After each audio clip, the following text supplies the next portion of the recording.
What's your reaction to this report that, as the CDF describes, has revealed appalling, disgraceful behaviour among some of our most elite soldiers?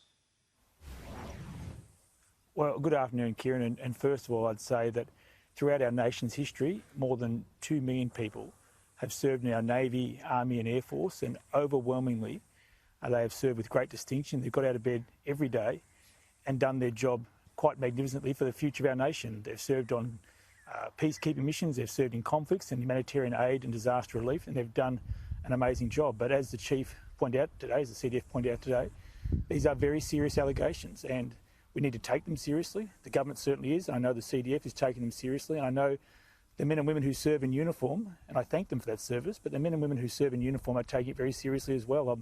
I've spent some time today at Nowra with our parachute training school and some of our special operations people there, and now I'm in Wagga Wagga, and I'll be catching up with some of our younger serving members tomorrow. And I know they're taking it seriously and they want to move forward now and do the right thing and make sure that any issues are treated appropriately. And it's not just a culture, a bad culture or a dysfunctional culture. It's really, when you look at it in breach of the law of armed conflict, it's a military culture that, at least in one quarter, broke down. Well, you're right, Kieran, and that's what the Chief of the Defence Force has illustrated today in his press conference, talking about the findings from the Afghanistan inquiry. But it's also terribly important, and I stress this point. We are talking about a relatively small number of individuals who are alleged to have committed offences which are very serious, and no one's saying anything otherwise. But the overwhelming majority of men and women who serve today, the thousands of them who serve today, and we saw them this year with the Operation Bushfire Assist and Operation COVID-19, they're serving abroad right now. The overwhelming majority are doing the right thing, living the values of our Australian Defence Force, treating themselves and each other with respect, treating their adversaries with respect, and that's exactly what the CDF expects of them. And yes, we have some issues that are going to need to be fully explored in the coming years, and there are some very serious allegations that will be referred to the Special Investigator, and those people are entitled to the presumption of innocence. That's a process we have to go through as well. But there's no question, there are serious concerns, but the vast majority of men and women who serve and the people who support them in that service should be very proud of the service they provide to our nation. The fact is, though, in that's true, of course, the vast majority did the right thing. The report by Major General Brereton says as much. However, it also suggests, and the CDF is going to adopt this, recommend it to the Governor-General, to remove the meritorious citation for the Special Operations Group in its entirety, because it's group responsibility for the alleged atrocities that have been undertaken there.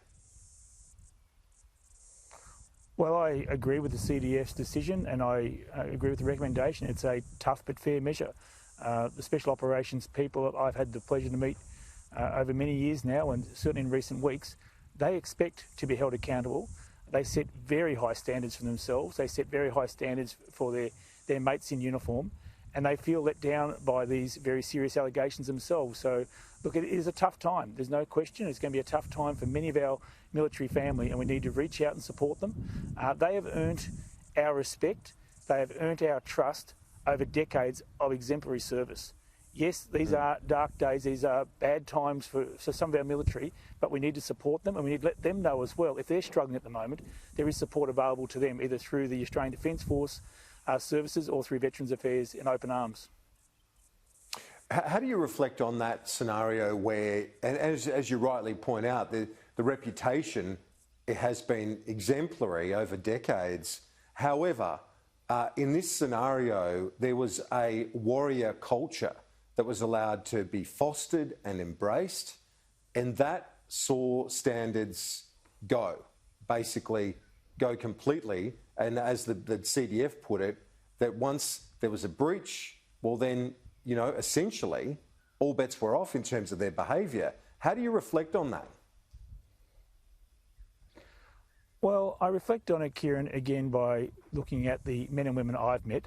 We are so fortunate in our nation to have nurtured a culture of service above self, that people are willing to put on that uniform, place themselves potentially in harm's way to help other people who may not be able to help themselves. and I reflect on the allegations as being deviant behaviour or an aberration from what we expect of our serving men and women. The thousands of people who are serving today have earned that trust and respect. We saw it again, as I just mentioned, last summer. When Australians are in trouble, one of the first institutions we turn to is the Australian Defence Force, and they are well trained, they are world class, they are disciplined, and they come to our aid when we need them the most. So that's how I reflect on the seriousness of the situation, Kieran. I'm certainly not backing away from the serious allegations and the issues that the CDF outlined today, but the process that's been put in place now through the Chief of Defence Force in terms of referring those allegations to the Special Investigator and the broader cultural issues. Keep in mind, Defence called this inquiry themselves. They'd heard about the rumours and the allegations. They called the inquiry. They started taking measures 4 or 5 years ago to address some of the cultural concerns. It's not like Defence is running away from this. They're owning up to it. The Chief himself says he's going to make it right. I trust the Chief of the Defence Force, an extraordinary Australian. I trust he will make it right, and I trust the men and women who serve will help him in doing that. And I think that that's what we owe them as Australians, to back them and give them a chance to get through these difficult times, to support them where it's needed, and as a grateful nation, make sure we provide the services as required when they need them. You spoke about it being a relatively small number. It is still, I think many people would be shocked that 19 former and current service personnel are being, are facing possible criminal prosecution over 39 alleged unlawful deaths in breach of the international law of armed conflict. Those numbers are still jarring, aren't they, when you hear them? Oh, Kieran, and I don't want to give you a false impression that I'm trying to downplay it at all. These are serious allegations involving, up to 24 people and multiple allegations of unlawful killing. But at the same time, we have to acknowledge that around 1,500 special operations served in that conflict. They were able to fulfil their service. They were able to wear our uniform with pride. They were able to improve conditions on the ground for the people of Afghanistan, and they should be proud of that service. So I guess my comments are in the context that I wouldn't want their service, their reputation to be stained as a result of the actions of a relatively small number, albeit those are very serious allegations. So I guess, Kieran, it's a fine line we walk here between obviously taking these allegations very seriously, but acknowledging that the vast majority of Australian men and women in uniform have done our nation proud throughout their entire careers. Every day they've got out of bed and done their job with distinction, and I want to make sure they're well supported as well during these difficult days. To the extent that the number of rotations and the length of time in Afghanistan had an impact, Major General Brereton says that the governments of the day, governments of both persuasions, weren't notified that there was any strain being felt by the SAS or the Special Forces more broadly. What's your reaction to that component? Because basically the inquiry says that it wasn't the government of the day that's accountable because they weren't aware of any strain. It's the ADF that needs to be held accountable. Well, the report does go into some detail on that point, Kieran, and they are largely operational matters, which I'm sure the Chief of Defence Force will reflect on into the future as well. But it's important to note that, yes, a lot of people in a very high tempo environment were redeployed several times. And again, the majority of them seem to do their task, do their mission, and come back to Australia without getting involved in any of these serious allegations. So the majority seem capable of coping with that very high stressful demand that was placed on them. But as it appears that that high rotation, many people doing many deployments, has had an impact on some. So these are all lessons that we have to learn, and we have to learn the right lessons from this inquiry and from this experience. And I'm very confident that the Chief of Defence Force and the senior leadership team are on the right track with what they're endeavouring to do. And from the time I've been able to spend with our young men and women, and even the more experienced members, we can be very proud of our serving men and women. They really are such an extraordinary collection of people who are prepared to place their own safety at risk. And I get to spend more time perhaps than others in their company, and I'm constantly impressed by their dedication, their sense of duty, their leadership skills, their teamwork, their mission focus. These are impressive Australians, and it's a sad day for them, it's a sad day for all Australians, but we need to make sure they're well supported And anyone who's troubled by our conversation, I just urge you to contact Open Arms on 1800 011 046. It's important that people do support each other on tough days.